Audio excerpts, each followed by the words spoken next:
رسول کائنات صلی اللہ علیہ وآلہ وسلم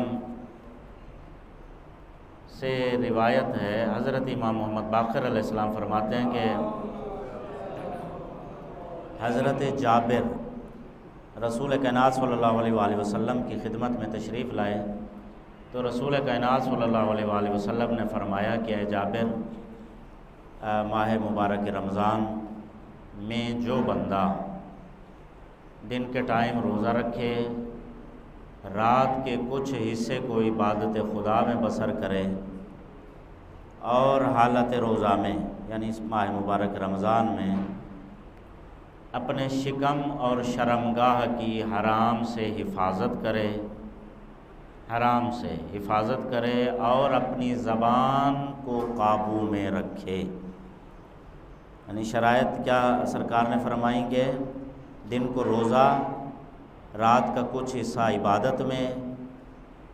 شرمگاہ اور شکم کی حرام سے حفاظت، حلال کی اجازت ہے، حرام سے حفاظت، اور اس کے بعد اپنی زبان کو محفوظ رکھے یعنی قابو میں رکھے۔ تو جس طرح ماہ مبارک رمضان تیزی سے گزر جاتا ہے، اسی طرح وہ بھی گناہوں سے بالکل پاک صاف ہو کے باہر آ جائے گا۔ یعنی جیسے رمضان شریف جلدی سے گزرتا ہے، وہ بھی جلدی سے گناہوں سے باہر آ جائے گا۔ حضرت جابر فرماتے ہیں کہ یعنی امام محمد باقر علیہ السلام فرماتے ہیں کہ حضرت جابر نے کہا یا رسول اللہ کتنی پیاری حدیث ہے۔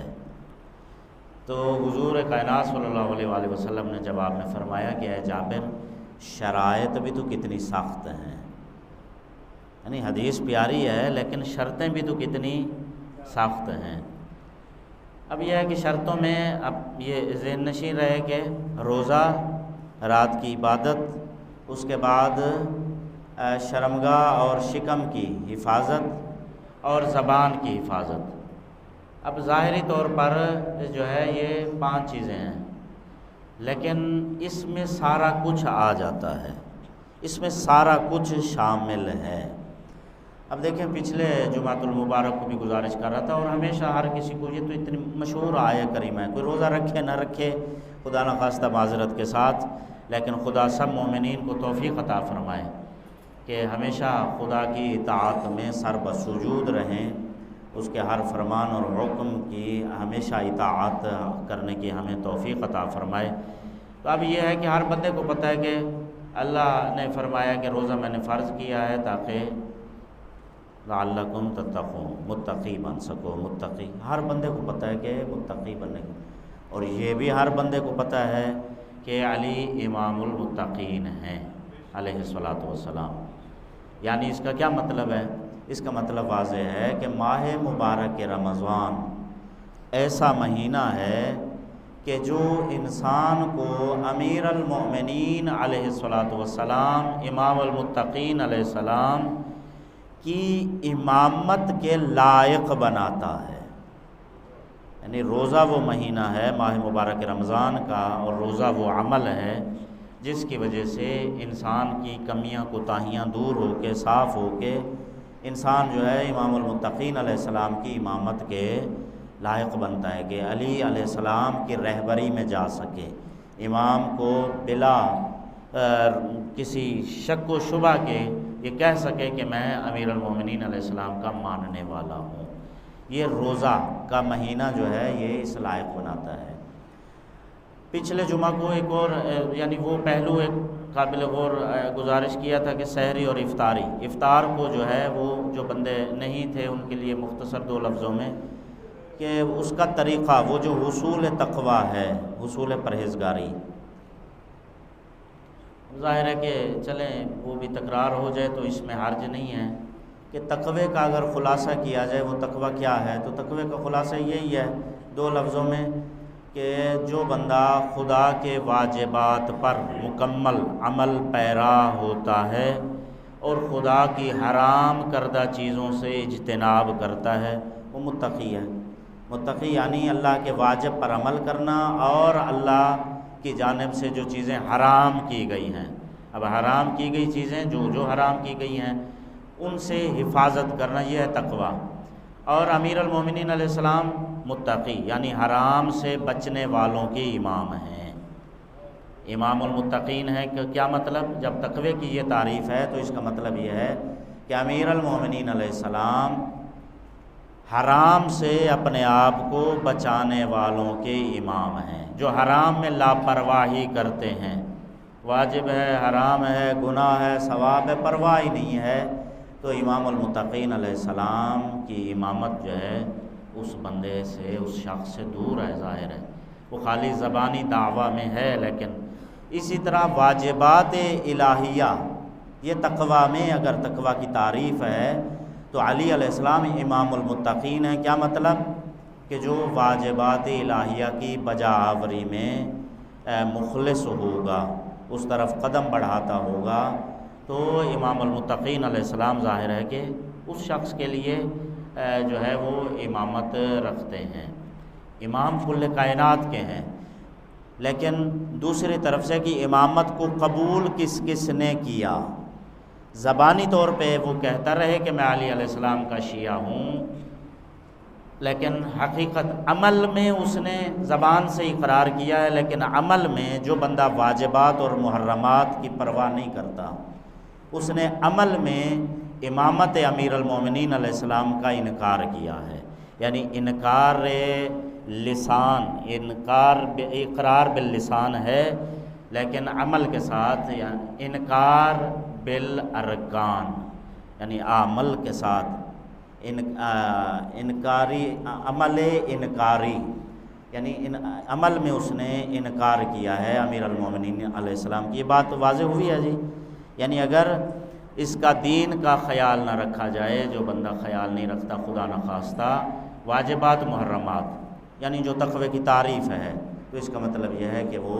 عمل میں امیر المومنین علیہ السلام کی امامت کا لحاظ نہیں رکھتا اور انکار کرتا ہے۔ ایک صلوات پڑھ لیں محمد و آل محمد پر، اللہم صلی علی محمد و آل محمد وعجل فرجہم۔ اور یہ وہ حصول تقویٰ کے لیے پچھلے جمعۃ المبارک کو ایک شارٹ سا طریقہ عرض کیا تھا، گزارش کیا تھا کہ افطار کا وقت، سحری کا ٹائم، اس طرح افطار کا ٹائم، یہ دو ٹائم جو ہیں، خصوصاً افطار کا وقت، یہ محاسبہ کریں گے، جو طریقہ پچھلے جمعۃ المبارک کو گزارش کیا تھا اس طریقے سے اگر کریں گے تو انشاءاللہ یہ ماہ مبارک رمضان پھر اس طریقہ پر عمل کرنے سے، محاسبہ کرنے سے، کہ میرا ہر روز حساب کر کے کہ آج کا دن میرا کس طرح کا گزرا، میں خالی بھوک پیاس میں تو دن نہیں گزرا ہے، میرا روزہ قبول بھی ہوا ہے خدا کی بارگاہ میں، یا ایسے ہی میں روزہ نہیں بلکہ بھوکا پیاسا رہا ہوں۔ یہ کیفیت ہر افطار کے ٹائم پہ، نہ کہ کھانے پینے میں بندہ اپنے آپ کو وہ سارے دن کی محنت جو ہے اسی طرف اپنا ذہن، دل، دماغ نکال دے اور اس طرف سے توجہ ہٹ جائے، تو ظاہر ہے کہ وہ پھر خسارہ ہوگا۔ جانتے ہیں کہ تقریباً آدھا ہو چکا ماہ مبارک رمضان، 13 اگر روزے ہو گئے ہیں تو باقی سمجھو درمیان ہی ہے۔ اب واللہ یہ اللہ کے علم ہے اور محمد و آل محمد ہی جانتے ہیں کہ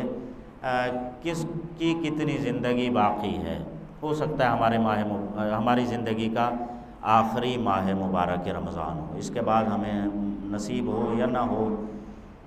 صرف اور پھر پورا مہینہ بھی نہیں ہے۔ اگر اب تک ہم نے کوتاہی میں دن گزارے ہیں تو یہ عظیم مہینے کے چند ایام باقی ہیں، چند ایام باقی ہیں، اس میں اس کو غنیمت سمجھ کر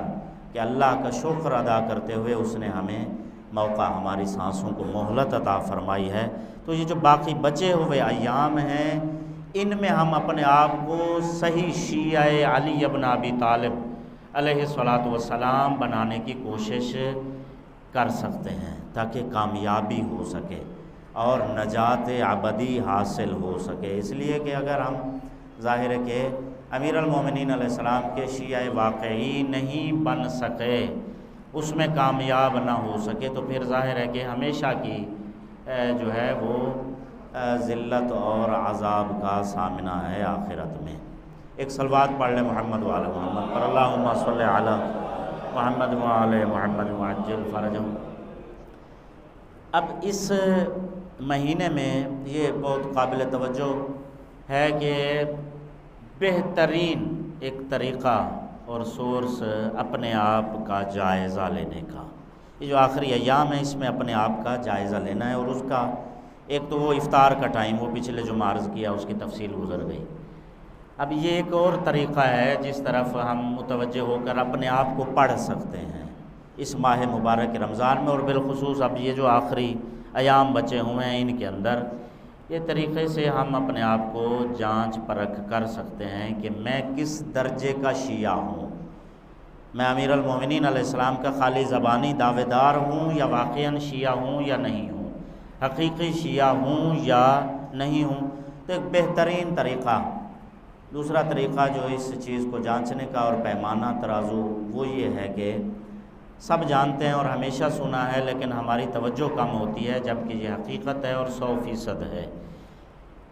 احادیث سے ثابت ہے، معصومین علیہم الصلاۃ والسلام کے فرامین سے ثابت ہے کہ ماہ مبارک رمضان میں شیطان قید کر دیا جاتا ہے۔ سب جانتے ہیں، ہر بندے کو پتہ ہے کہ ماہ مبارک رمضان میں شیطان قید ہوتا ہے۔ ہم سب یہ جانتے ہیں اور یہی دعویٰ کرتے ہیں کہ ہم سے غلطیاں کون کراتا ہے؟ شیطان، کہ شیطان ہمیں آ کے گمراہ کر دیتا ہے۔ تو 11 مہینے تو ہم اپنا قصور جو ہے عملوں کا شیطان پر ڈال دیا۔ اب یہ جو ایک مہینہ ہے، اس مہینے میں پھر ہم واجبات اور محرمات یعنی شریعت سے لاپرواہی کیوں کرتے ہیں، جبکہ شیطان تو قید ہے اس مہینے میں؟ اس مہینے میں شیطان نہیں ہے، اس مہینے میں صرف میں ہوں۔ میں کا مطلب میرا نفس ہے، میری روح ہے، یعنی میں ہوں، خالی میں، بس اس کے علاوہ اور کوئی نہیں ہے۔ مجھے گمراہ کرنے والی دوسری طاقت کوئی نہیں ہے، صرف ہدایت کرنے والی طاقتیں موجود ہیں۔ اللہ کی طاقت موجود ہے، باطنی نبی عقل کی طاقت موجود ہے، ظاہری نبی انا ارسلنا الیکم رسولا، یعنی ہم نے تمہاری طرف نبی رسول بنا کر بھیجا ہے جو تمہارے اعمال پر گواہ ہے، یعنی حضور صلی اللہ علیہ وآلہ وسلم موجود ہیں سامنے، بنفس نفیس موجود ہیں، اس میں شک و شبہ ہی نہیں ہے۔ تو وہ ہدایت کے لیے باطنی نبی، ظاہری نبی وہ موجود ہیں، امام مہدی علیہ الصلاۃ والسلام، اور باقی تمام ہدایت کے، قرآن کریم ہے، ہدایت کے نمائندے سارے موجود ہیں، ہدایت کے راستے سارے موجود ہیں، جبکہ گمراہی کا کوئی بھی راستہ موجود نہیں ہے، کوئی بھی گمراہ کرنے والا، خدا کے راستے سے بھٹکانے والا یعنی شیطانی طاقت، طاغوت جو ہے وہ موجود نہیں ہے۔ اور آیت الکرسی آپ جانتے ہیں کہ اللہ نے فرمایا کہ جو گمراہی کی طرف لے کے جاتا ہے وہ کون ہے؟ اللہ ولی الذین آمنوا یخرجہم من الظلمات الی النور، اللہ ظلمات سے نکال کے نور کی طرف لے جاتا ہے، اور جو شیطان ہے، طاغوت ہے، وہ نور سے نکال کے، اب نور سے ظلمات کی طرف نکالنے والی طاقت قید ہو چکی ہے، وہ بالکل بند ہے۔ پھر اس مہینے کے اندر اگر میں جھوٹ بولتا ہوں، اگر میں غیبت کرتا ہوں، اگر میں تہمت کرتا ہوں، اگر میں مال حرام کھاتا ہوں، اگر میں نماز نہیں پڑھتا ہوں، اگر میں روزہ نہیں رکھتا ہوں، اگر میں داڑھی نہیں رکھتا ہوں، مڈاتا ہوں، مجھے فرق ہی نہیں پڑتا حلال حرام کا، اگر میں گانا سنتا ہوں، اگر میں خدا نہ خواستہ کسی قسم کے لاو و لاب اور باقی یہ سب چیزوں میں یعنی خدا کے احکام کی پرواہ نہیں کرتا، لاپرواہی، خدا نے ایک چیز کو واجب کیا ہے میں نہیں مانتا، خدا نے ایک چیز کو حرام کیا ہے میں اس سے دور نہیں ہوتا، تو اس کا کیا مطلب ہے؟ اس کا مطلب یہ ہے شیطان تو اس مہینے میں کنفرم ہے کہ نہیں ہے، اس کا مطلب یہ ہے کہ وہ 11 مہینوں میں شیطان کے دھوکے میں آ کے میں اتنا انتہائی معذرت کے ساتھ مجبوری ہے کہ یہ ضروری ہے کہ میں ایمان سے اتنا گر چکا ہوں، یعنی یہ میں خود ہوں جو اس مہینے نماز نہیں پڑھ رہا، کوئی مجھے نہیں روک رہا، میں خود نہیں پڑھ رہا، میں خود ہوں جسے تلاوت قرآن اچھی نہیں لگ رہی، میں خود ہوں، کوئی اور نہیں ہے مجھے روکنے والا، میں خود ہوں جو والدین کا احترام نہیں کر رہا، میں خود ہوں جو دوسرے مومن کا احترام نہیں کر رہا، میں خود ہوں، وہ شیطان نہیں ہے کہ جو مجھے پڑوسیوں کا یا کسی کی جو ہے حق تلفی کرنے پر مجبور کرتا ہے، میں خود ہوں، یہ جو یعنی دین پر عمل نہیں کر رہا، مجھے کوئی تیسری طاقت کرانے والی نہیں ہے، دوسری طاقت کرانے والی نہیں ہے، بلکہ میں خود ہوں۔ تو اب ظاہر ہے کہ یہ باقی ماندہ جو ایام ہیں اس میں اگر ایسا ہے، اور یقینی طور پہ اگر ایسا نہیں ہے تو بسم اللہ، آپ بے شک اتفاق نہ کریں، اختیار ہے ہر بندے کو، لیکن یہ تو ثابت اور کنفرم ہے کہ صرف ہدایت کے نمائندے موجود ہیں، الہی نمائندے موجود ہیں، شیطانی نمائندہ یا شیطان خود موجود نہیں ہے اس مہینے میں۔ یہ میرا نفس ہے اور میں ہی ہوں جو اس مہینے پہ جو برائیاں کرتا ہوں، اور میں ہی ہوں جو اچھائیاں کرتا ہوں خدا کی توفیق کے ساتھ۔ تو اس مہینے میں ظاہر ہے کہ مجھے اس کی پابندی اور غور و فکر اور سنجیدہ ہونا چاہیے، یہ جو باقی ایام ہیں اس میں، کہ خدایا میری مدد فرما، میں دوبارہ گزشتہ کی توبہ کرتا ہوں۔ اگر میں اتنا گر چکا ہوں، اتنا گندا ہو چکا ہوں، میرے ایمان کی اتنی خراب حالت ہو چکی ہے کہ مجھے نہ اچھی باتیں اثر کرتی ہیں، نہ قرآن اثر کرتا ہے، نہ یہ چیزیں، یعنی کچھ بھی چیز اگر میرے اوپر اثر نہیں کر رہی، میرے ایمان کی اتنی بگاڑ پیدا ہو چکی ہے، اسی حالت میں اگر مجھے موت آ جائے، جب مجھے دیکھیں کہ سارے بلا رہے ہیں، اللہ اس مہینے میں نماز روزہ کی طرف ایک شارٹ سی مثال ہے، بلا رہا ہے، اللہ نیکیوں کی طرف بلا رہا ہے، اللہ سب کی طرف بلا رہا ہے، اور میرا ایمان یہاں پر پہنچ گیا ہے، اگر اس حالت میں مجھے موت آ جائے، اور آپ جانتے ہیں کہ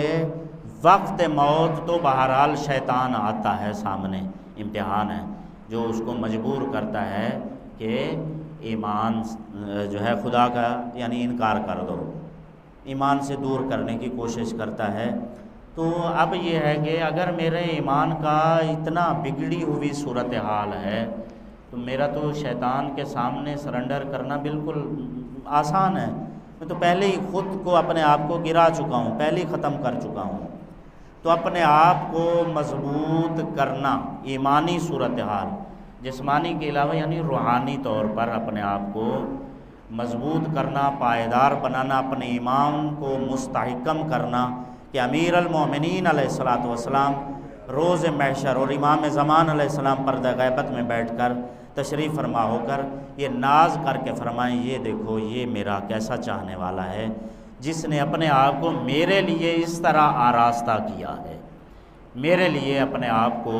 یہ حرام سے بچا رہا ہے، واجبات پر عمل کر رہا ہے، وہ چیزیں جو ہمیں پسند ہیں، ہماری پسند ناپسند کا خیال کر رہا ہے۔ تو اب ظاہر ہے کہ پھر امام علیہ السلام کی رضا، خوشنودی، دعا اور امام کی نظر رحمت، شفقت، وہ سب شامل حال ہو کر ہم ایمان کے اس بلند درجے تک پہنچ سکتے ہیں کہ جہاں پر امیر المومنین علیہ السلام کے شیعہ حقیقی ہوں، اور خود امیر المومنین علیہ السلام آخرت میں ہمارا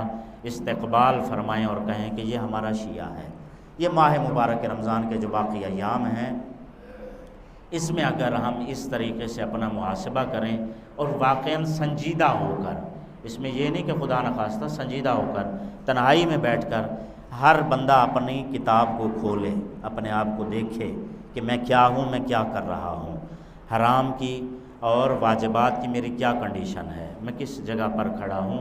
ان سب چیزوں کو سامنے رکھ کے اس کے بعد پھر اس کو پتہ چل جائے گا کہ میں ہوں، یہ پھر وہ دیکھے کہ یہ میں ہوں، کوئی اور نہیں ہے، یہ میں ہی ہوں، شیطان نہیں ہے بیچ میں۔ اور پھر اگر میں نے آخرت کی نجات لینی ہے اور محمد و آل محمد کو خوش کرنا ہے تو پھر مجھے اپنے آپ کو ان باقی ایام میں اس جگہ سے نکال کے اس جگہ پر اعلیٰ علیین پر لے کر جانا پڑے گا، اور ہمیں صرف ایک قدم اٹھانے کی ضرورت ہے۔ خدا کوئی زیادہ لمبی چوڑی وہ نہیں ہے، یہ تو مہینہ ویسے ہی عجیب مہینہ ہے، خالی دل کی پشیمانی، خالی دل کا پشیمان ہو جانا خدا کی بارگاہ میں، ایک آنسو کا تھوڑا سا قطرہ، ذرہ سا قطرہ وہ بھی نہ آئے، خالی دل جو ہے، امام سجاد، اب ٹائم نہیں ہے، امام سجاد علیہ السلام کی دعا کا جملہ ہے، اس سے یہ جملہ لے رہا ہوں کہ اس کا خلاصہ اور مفہوم یہی بنتا ہے کہ خالی دل کا پریشان ہو جانا، شرمندہ ہو جانا خدا کی بارگاہ میں، یہی توبہ ہو جائے گا اور خدا پچھلے سارے گناہ معاف فرما سکتا ہے۔ خالی ایک قطرہ، ساری جہنم دور ہو سکتی ہے، لیکن یہ ہے کہ خالص ہو کر ہو، خدایا ہو گیا بس ختم، آئندہ میں انشاءاللہ تیرے احکام پر عمل کروں گا، تیری حجتوں کی فرمائشات اور ان کے احکام پر جو انہوں نے مجھے کہہ دیا ہے، تیرا پیغام دیا ہے، میں اس پر عمل کروں گا انشاءاللہ۔ جو کمی کوتاہی ہو گئی ہے اس سے معافی عطا فرمائندہ۔ بھئی یہ کوشش اور اس میں جو ہے وہ کرے تو انشاءاللہ محمد و آل محمد جو ہیں وہ بہت بڑے کریم ہیں، خدا کریم ہے، وہ اپنی طرف انشاءاللہ ضرور ایک قدم ہم اٹھائیں گے تو وہ 100 قدم آگے آتے ہیں۔ خداوند عالم ہمیں ان باقی ماندہ ایام ماہ مبارک رمضان سے بھرپور فائدہ